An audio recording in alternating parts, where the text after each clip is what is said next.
Ауылдық жерлерде көмір бағасы 30 мың теңгеден жетті, ал оның сапасы тұрғындарды алаңдатып отыр. Биылғы қыс мезгілінде Өскемен қаласында экологиялық ахуалдың ушығуы нәтижесінде мектеп оқушылары 10 күн бойы сабақтарын қашықтан оқуға мәжбүр болды. Бұл жағдай көмірдің төмен сапасы мен баламалы экологиялық таза энергия көздерінің жетіспеушілігінің айқын көрінісі.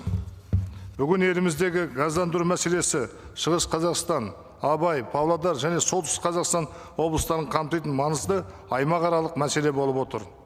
Әсіресе Шығыс Қазақстанның шекара маңындағы аудандарын газбен қамту аса өзекті. Мамыр айының 2 күні Зайсан ауданының халқымен кездесу барысында тұрғындар газдандыру мәселесін тағы да көтерді.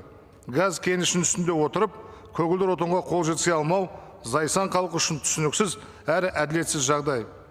Газ кенішінің үстінде орналасқан Зайсан азаматтарының ашу-ызасын, мұң-мұқтажын есту өте қиын. Бүгінгі аудандағы газ игеріп отырған инвестор газ қорының азайып келе жатқандығы жөнінде мәлімдеуде. Сондықтан мемлекеттік органдар Зайсанның кейбір елді мекендеріне газ құбырын тартуға қарсы болып отыр. Олай болса, халықты газбен қамтудың балама жолдарын ойластыру керек. Ол Ресейден келетін, немесе Қазақстанның оңтүстігінен келетін газға магистралды құбыр тарту керек.